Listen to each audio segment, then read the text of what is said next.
En 1964, Bissière a 78 ans. Il vit dans le Lot, au milieu de sa terre de prédilection, celle du hameau de Boissirette, situé à une quarantaine de kilomètres de Cahors.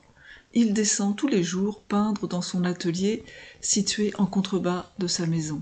Beaucoup plus loin, à Paris, un débat agite le monde des peintres entre les abstraits et les non-figuratifs, parmi lesquels il est considéré comme le chef de file. En effet, la référence au réel, au monde sensible qui nous entoure, reste pour Bissière le seul moyen de toucher le cœur des hommes et de dialoguer avec eux à travers l'expérience picturale. Ce tableau, intitulé « L'ombre de l'église », est une peinture de grand format, étroite de proportions, dont la construction est emblématique de ses œuvres du début des années 60. Un ensemble de croisillons forme comme une grille qui s'élance vers le haut de la toile et s'ouvre sur un soleil. Ces deux masses verticales évoquent les façades gothiques des cathédrales avec leurs portails encadrés de tours élancées.